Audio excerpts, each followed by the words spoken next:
My mother, cold as winter steel, abandoned me when I was just 7 years old. Now, years later, she's suddenly back, alongside her cold-hearted husband, and they're both eyeing something they never earned. My inheritance, but what they don't know is I've been waiting for this moment, and I'm ready to bring their secrets into the light.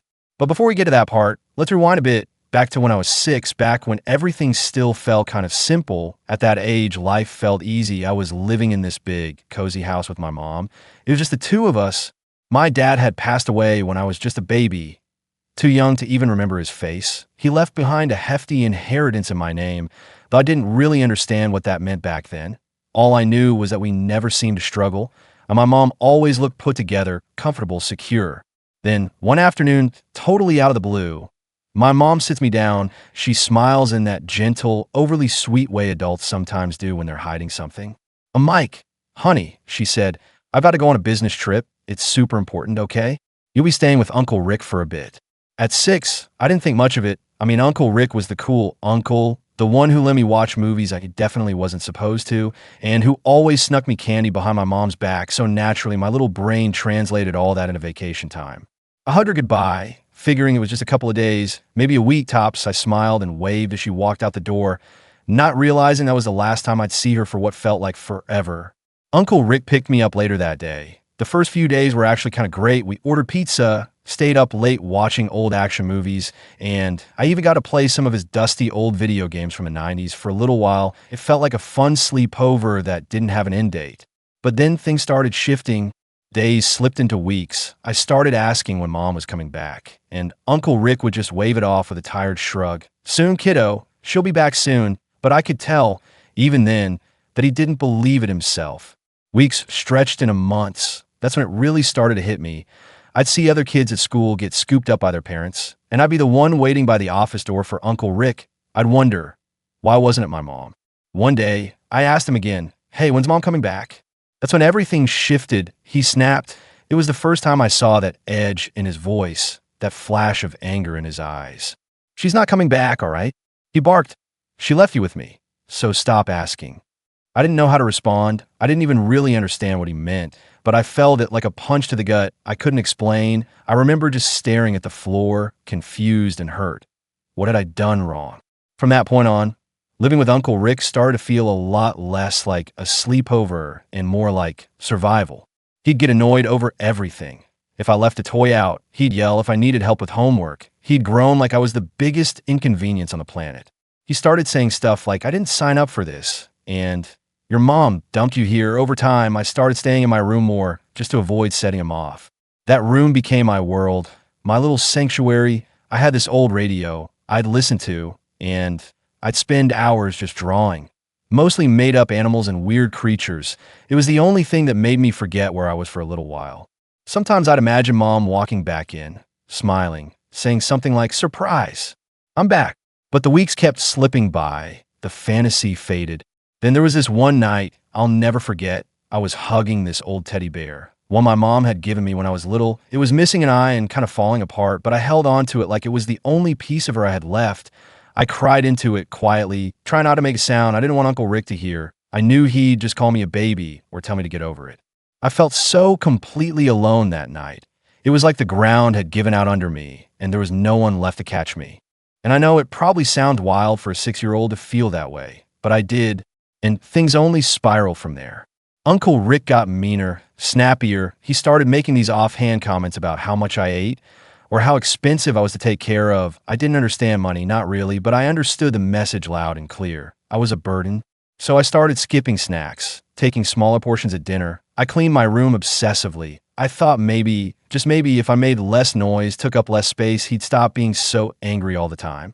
But it never worked. No matter how quiet I tried to be, he still found reasons to slam doors, to yell, or to just disappear for hours at a time. I'd be left sitting alone in that big, echoey house, wondering where my mom was, wondering if she was even thinking about me, if she missed me, if she cared.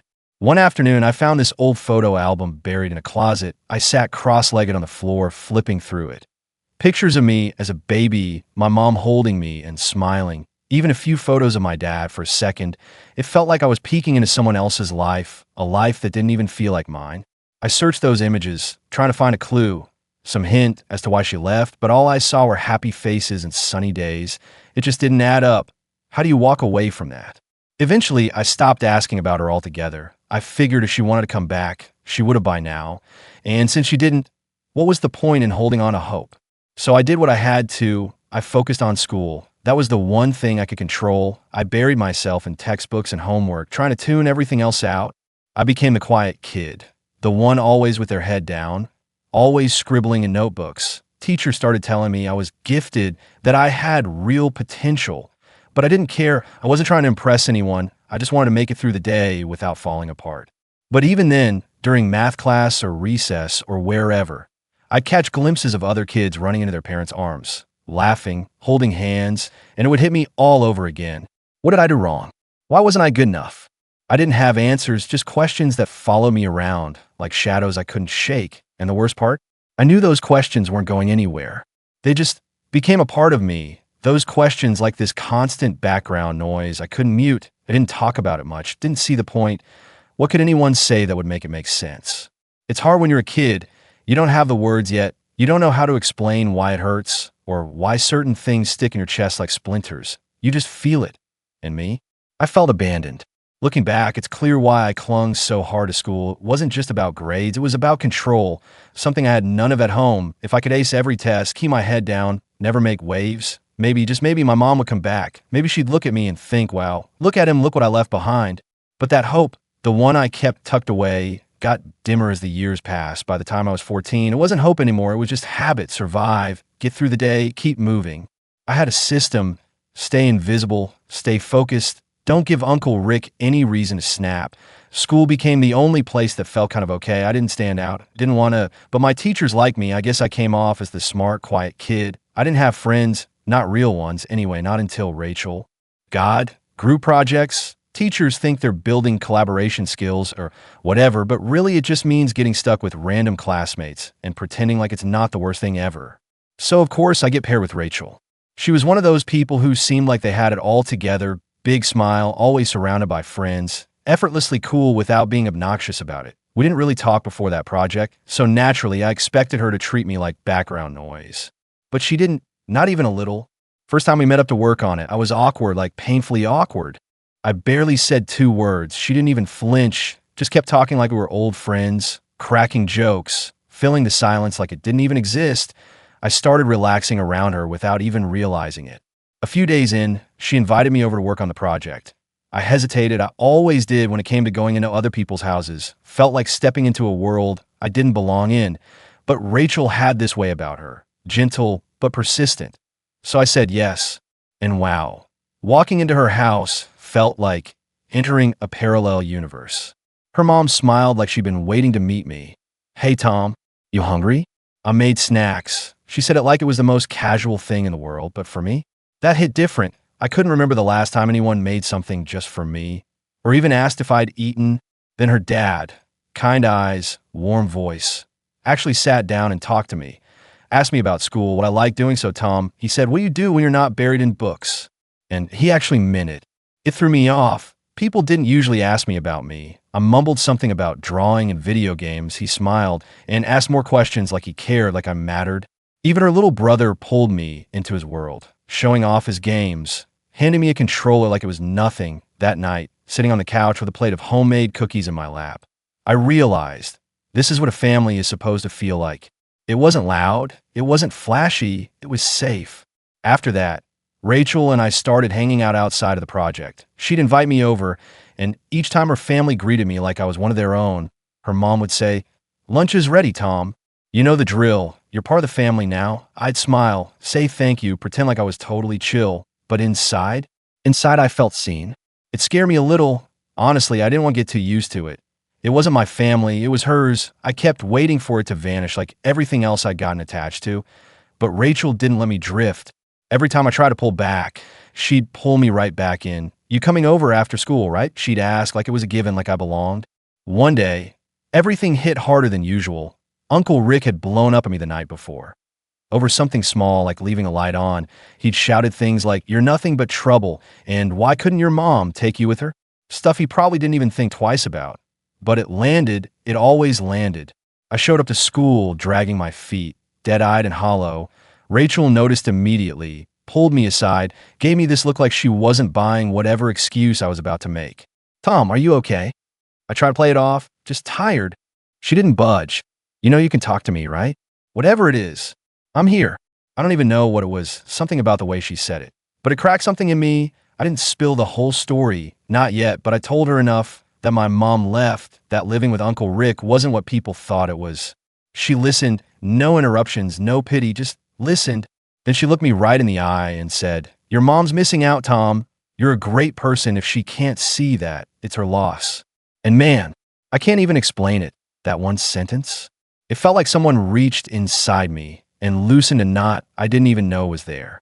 From then on, Rachel's house wasn't just a house. It was a haven. Her family kept treating me like I belonged, asking about my day, saving me a seat at dinner. Her mom's cooking became the gold standard in my life, not just because it tasted good, but because it came with warmth, with care. And every time I sat at that table, I'd feel this quiet ache inside me, because it made me realize just how different my life was outside those walls. And yeah, it was hard not to compare. I'd watch how Rachel's family interacted, how they joked around, how her parents actually listened to her and supported her. And I'd realize how much I'd missed out on. I remember thinking, why couldn't my mom be like this? Why did she have to leave? But I kept those thoughts to myself. The last thing I wanted was to seem jealous or ungrateful when her family was being so kind to me. Still, I knew I couldn't stay at Rachel's place forever.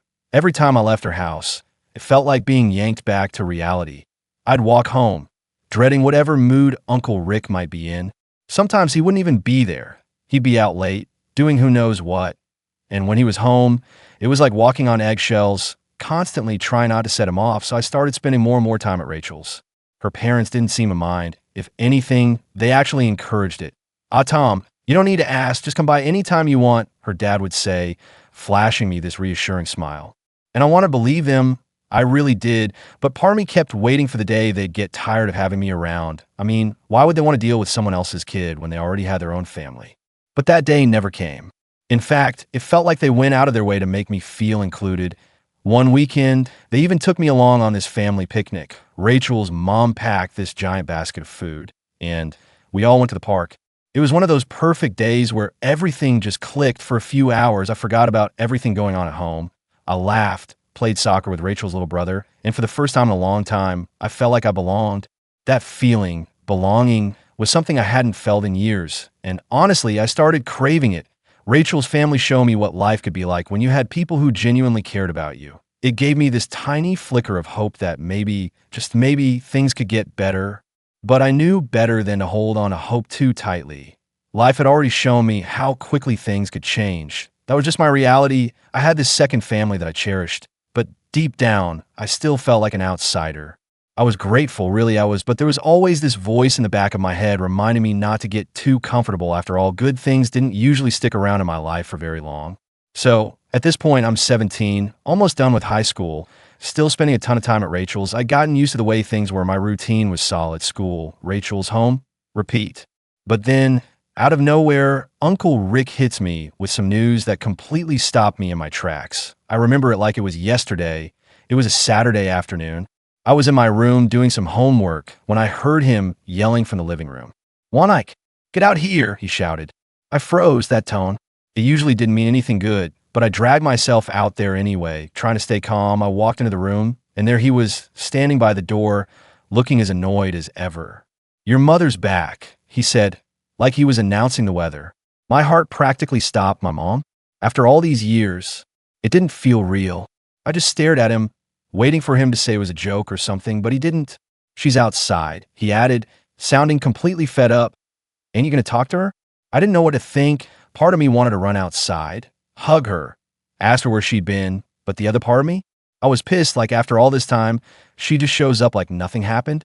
My hands were shaking as I stepped outside, and when I saw her, it was like I was looking at a stranger. She looked different. Of course, it had been nearly 10 years, but still it felt off. She wasn't alone either. She had this guy with her, Luke. He had this giant grin plastered across his face, like he was trying way too hard. I remember thinking, who the hell is this guy? "Oh, Tom, sweetie," my mom said, her eyes tearing up like we were in some emotional reunion movie. "I've missed you so much." She pulled me into this awkward hug, and I just stood there stiff. I didn't hug her back. What was I supposed to do? Pretend like everything was okay? Like she hadn't completely disappeared for nearly a decade? When she finally let go, she introduced the guy. "This is my husband," she said, like that meant anything to me. Luke reached out to shake my hand, and I did it, but I kept my guard up. His smile was too wide, too fake. I felt in my gut, something's not right. "Hey there, bud, we've heard so much about you," he said, with this overly friendly tone that just made my skin crawl. Then my mom started in on her explanation, how she'd had to work through some personal issues, and that's why she'd been gone for so long. I just nodded, numb. Personal issues? That was supposed to explain everything? That was what she was going with. It didn't make any sense, but I wasn't about to start a fight in the front yard, so I nodded again, played along, and muttered that it was good to see her. Inside, though, there was a storm brewing. I felt angry, confused, hurt. It was all too much. After a few awkward minutes, they asked if they could come in, and I stepped aside, letting them into the house. Uncle Rick was nowhere to be found. Typical, he probably didn't want to get involved in the drama. And honestly, I couldn't blame him.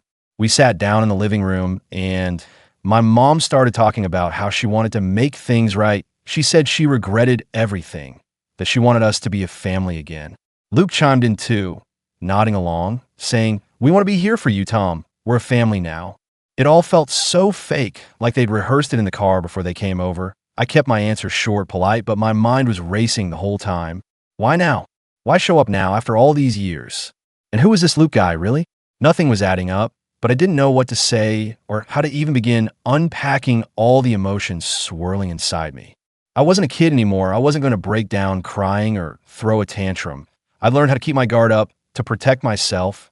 After that day, they started showing up more often. My mom would drop by with homemade meals, spaghetti, casseroles, all kinds of stuff. Luke started trying to get all buddy-buddy with me, acting like he was some kind of cool stepdad. He kept offering to teach me how to build things like a real man. He said I went along with it, mostly because it felt easier to smile and nod than start a fight. But every time they left, I'd just sit in my room, staring at the wall, trying to make sense of everything. The only person I could really talk to about it was Rachel. When I told her my mom was back, she looked surprised, but not exactly happy. "Are you sure this is a good thing?" she asked. I just shrugged. "I don't know, she's my mom." Rachel sighed, clearly not convinced. "I just don't want to see you get hurt again," she said. I appreciated that she cared, that she was trying to look out for me, but I didn't know what to do. I wanted to believe my mom. I wanted to believe she was really trying to fix things, but there was this part of me that just didn't trust it. Maybe it was because of everything I'd already been through. Maybe it was because she'd been gone so long. Whatever it was, I couldn't shake this feeling that something was off. Then one day, she showed up with this gift, a fancy watch. "I know I missed so many birthdays," she said, eyes all misty, "so I wanted to give you something special." I looked down at it. It was shiny, expensive looking, the kind of thing you see in a glass case at a store you can't afford. I didn't know what to say. Part of me felt touched, like maybe this was her trying to make up for lost time. But another part of me felt weird accepting it. Rachel's voice was stuck in my head. How she'd warned me about them trying to win me over with gifts. And now here it was happening right in front of me. I wanted to believe my mom had changed, but the way she and Luke were acting, it all just felt off. Like, why were they trying so hard to make everything seem perfect all of a sudden? One evening, when Rachel and I were hanging out, she brought it up again. "Tom, I know you want to believe they've changed," she said carefully, "but doesn't this all seem a little too sudden?" I got defensive like I always do when something hits too close. "They're just trying to make up for lost time." "Rachel, what's wrong with that?" She gave me this serious look. "I don't trust Luke," she said. "The way he talks, the way he acts. I just get this bad vibe." I rolled my eyes, trying to brush it off. "You're imagining things. They're just trying to be a family." But even after I said it, her words kept digging at me. I tried to ignore it, but that nagging feeling was still there. So I started paying more attention. Little things started to stick out, like how Luke always found a way to steer the conversation toward money. So Tom, he'd say, "You got a bright future ahead," and he planned for college. The way he said it didn't sound like small talk. It sounded like fishing for information. And my mom, she'd get all fidgety whenever I mentioned anything about my dad's inheritance. I could tell she didn't want to talk about it, and that just made me more suspicious. Still, I kept playing along, pretending everything was fine. I needed time to figure it all out. I knew something was going on, but I didn't have proof yet. And until I did, I wasn't going to say anything. I wasn't a kid anymore. I knew better than to jump to conclusions, but deep down, I knew I couldn't trust them. Not yet. And that feeling, that gut instinct, it was about to lead me somewhere I never expected. So I'm doing my usual routine: school, hanging out with Rachel, avoiding Uncle Rick's random moods. And everything seems okay on the surface, but now, every time my mom and Luke come over, I'm watching them closely. I noticed how Luke always brought up money. It wasn't subtle anymore. He'd throw in little comments like, Tom, kids like you with inheritance, man, sky's the limit, and then laugh like it was a joke. And my mom? She just smiled tightly and nod, never saying much. It started becoming clear whatever they were up to wasn't just about getting close again. Then one night, everything changed. I was in the kitchen, grabbing a snack, when I heard them talking in the living room. I was about to walk in, but something about their voices made me stop. They weren't laughing or joking like usual. They were whispering, and it didn't sound friendly. I stayed hidden, right around the corner, listening closely. Luke's voice was low but sharp, frustrated. "We need to get that money, Claire. You said it'd be easy." My heart started pounding in my chest. Money? What money? Then my mom replied, her voice tight. "I'm trying, but Tom's not as clueless as you think. We can't just come out and ask for it." I felt like the floor had dropped out from under me. So that was it. This whole thing, the reunion, the visits, the gifts, it was never really about me. They were after my dad's inheritance. I leaned back against the wall, my chest burning, anger, hurt, betrayal. All of it crashing into me at once. I knew something was wrong. I knew it, but hearing them say it out loud hit different. They didn't come back because they cared. They came back because they wanted what was mine. I quietly went back to my room, my mind spinning. I felt stupid. I should have seen it. Rachel had seen it, and I didn't want to listen. I was too desperate for a family, too hopeful that things might finally be okay. But that night, lying in bed staring at the ceiling, I made up my mind. If they thought I was just some dumb kid who'd hand over my inheritance, they were in for a surprise. The next day at school, I couldn't concentrate on anything. I kept replaying their conversation in my head, over and over. I knew I had to do something, but I didn't know what yet. During lunch, I found Rachel and told her everything. She looked at me, her eyes wide. On Tom. I knew something was up, but this was worse than I thought. She didn't hesitate for a second. There was a need to find out more. "If they're really after your money, we need proof," Rachel said. I nodded, feeling thankful that she was always there for me. We came up with a plan. Every time I was around my mom and Luke, I tried to record our conversations. I figured if I could catch them saying something on tape, I'd have leverage if they tried to pull anything. That weekend, my mom and Luke invited me out for lunch, saying they wanted to spend some quality time together. Normally, I would have turned them down, but this time, I saw it as an opportunity. I hid my phone in my pocket, the recorder on, making sure it was positioned just right so it would catch everything they said. We sat at the restaurant, and they were putting on their usual act, smiling, asking about school, pretending to care about my life. But then Luke started steering the conversation toward college. "So, Tom, have you thought about what you'll do after high school?" he asked. "College is expensive, but I bet you're all set with your dad's inheritance, right?" I tried to act casual, shrugging like I didn't really know. "I haven't thought much about it," I lied. Luke leaned in a little, lowering his voice like he was sharing some big secret. "Well, your mom and I have been thinking. We know it's a lot to handle on your own, and we just want to make sure you're making the right decisions." I stayed quiet, letting him talk. He was doing that thing again, pretending to be concerned, but I knew better now. "We could help you manage it. Just temporarily, make sure it's invested properly," Luke continued. "You wouldn't have to worry about a thing." I almost laughed at how obvious he was being, but I kept my face straight. "I'll think about it," I said, playing dumb. Inside, I was boiling. It was so clear now. Everything they were doing was just a way to get their hands on my money. Later, I showed the recording to Rachel. "See? They're trying to get their hands on it," I said, my voice shaking with anger. She nodded, her face serious. "We need more," she said.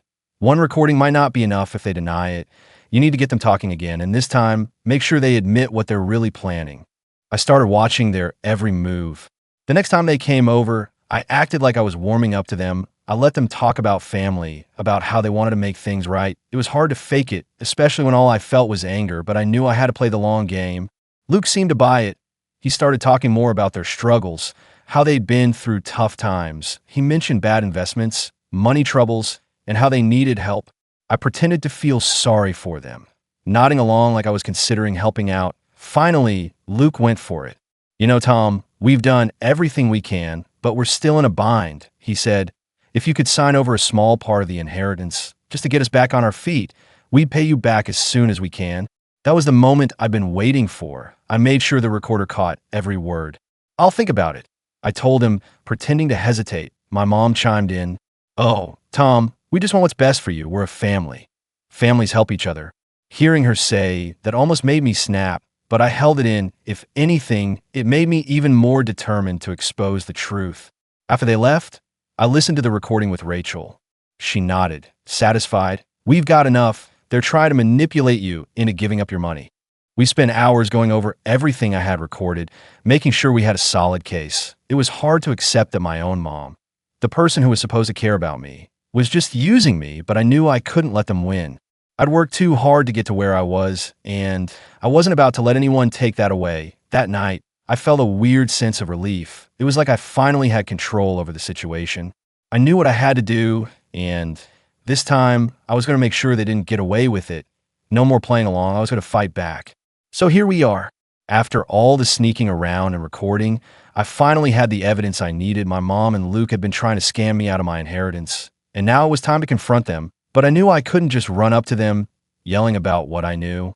I needed to be smart about it, make sure they couldn't worm their way out. The first thing I did was talk to Rachel. She'd been my rock through all of this, and I trusted her more than anyone. We sat down and went over everything I had. Recordings, notes, everything. When you need a plan, she said. Her eyes serious. You can't just show them what you've got. They might try to twist things, or worse, destroy evidence. She was right. If they caught wind of what I was doing too early, they could ruin everything. So we came up with a plan to catch them red-handed. I had to make them think I was ready to hand over the money. I know it sounds risky, but it was the only way to get them to admit everything directly. We needed something they couldn't deny later on. I called my mom that evening. Oh, hey, I've been thinking about what you and Luke said. I told her, trying to sound unsure. Maybe we could meet and talk more about it? I could practically hear her relief over the phone. Oh, Tom, that's great. Let's meet tomorrow for dinner, okay? We can talk through everything. Perfect, that was exactly what I wanted. An opportunity to get them both in one place. I made sure everything was set up, and I even asked Rachel to hang back at the restaurant as backup, just in case things went south. She agreed, saying, Tom, we've got this, don't worry. The next evening, I showed up at the restaurant with my phone ready. The recorder tucked into my pocket, just like before. I saw my mom and Luke sitting at the table, smiling like nothing had happened, like they hadn't spent the last few months scheming against me. Hey, Tom, Luke said, flashing that fake friendly smile. I forced one back and sat down, trying to look relaxed. We made small talk for a while. How school was going, what my plans are after graduation. I played along, but every time Luke steered the conversation back to money, I just nodded, pretending to think it over. I know you two have been trying to help, I said, pretending to hesitate. And I appreciate it. Maybe you're right. I could use some guidance. Luke's eyes lit up like he'd just hit the jackpot. Well, we're just here for you, Tom. We want to make sure you're taken care of, my mom added, nodding like her life depended on it. We're family, and families support each other, she added, trying to sound genuine. I let them keep talking, and soon enough, Luke started talking about how I should transfer part of the inheritance into an account he'd set up for me. My heart was racing, but I kept my face neutral. It's okay, I'm open to that, I said, but I want to make sure everything's done legally. I was thinking we could meet with a lawyer to make sure it's all above board. Luke's face twitched for a second. I'd hit a nerve. He quickly tried to cover it up, flashing a smile. Oh, of course, we want to make sure you're protected. But my mom looked nervous, like she was afraid of what was coming next. I pushed a little more. Actually, I have a lawyer friend who said they could come by right now. Is that okay? My mom's eyes went wide, and Luke's smile faltered. Tom, honey, there's no need for that, she said, her voice shaky. When we trust each other, don't we? That's when I knew they were panicking. They hadn't expected me to get a lawyer involved. Yeah, but I just want to make sure everything's clear, I said, keeping my tone friendly. It's a big decision, right? I could see them both starting to sweat. Before Luke could say anything, Rachel's dad walked in, looking all businesslike. Hi, I'm Mr. Green, Tom's legal representative, he said, sitting down next to me. I understand there's some discussion about transferring assets. The tension was so thick, you could cut it with a knife. Luke tried to play it off. Oh, we were just talking about some ideas, nothing serious. I wasn't going to let them off the hook. Actually, Luke, you were saying earlier that you needed the money to help with some debts, right? He shot me a look like he wanted to strangle me. But with Rachel's dad sitting next to me, he had no choice but to keep up the act. Well, just some temporary assistance, he mumbled, clearly annoyed. Is that so? Mr. Green said, raising an eyebrow. Because if you're asking Tom to transfer any part of his inheritance, it needs to be documented properly, otherwise, it could be considered financial manipulation. My mom's face crumpled. Tom, we just want what's best for you. We wouldn't do anything to hurt you, she insisted. But the act was over. I could see it in their faces. They knew they'd lost. That's when I pulled out my phone, playing the recordings I'd made over the past few weeks. My mom and Luke's voices filled the room, their words clear as day. We were hoping you could sign over your inheritance. Luke's voice said from the recording, we're in a bind. Luke lunged for the phone, but Rachel's dad stopped him. I wouldn't do that if I were you, he said calmly. It's all being recorded. My mom broke down, crying, saying she was sorry, that she never meant for it to go this far, but I just stared at her empty. You didn't mean for this to happen, I said, my voice steady. You were planning this the whole time. I trusted you, and you tried to use me. Luke didn't get emotional. He just leaned back in his chair, his face cold. Fine, you got us, but let's not act like you're some innocent kid. You've been living off your dad's money for years, and we're just trying to get our share. Hearing that was like a punch to the gut, but it also made everything clear. This wasn't about family. It was about greed, plain and simple. Get out, I said, pointing to the door. Both of you, I'm done. They left, my mom still crying, Luke muttering under his breath. When they were gone, I felt a strange mix of relief and sadness. Rachel's dad put a hand on my shoulder. You did the right thing, Tom, he said. Rachel, who'd been waiting just outside, came in and gave me a hug. I'm proud of you, she said. You stood up for yourself. I nodded, but deep down I felt broken. I wanted a family, but now I had none. But as I looked at Rachel and her dad, I realized I still had people who cared about me, people who had my back. Maybe it wasn't the ending I'd hoped for, but at least it was real, and sometimes that's all you can ask for.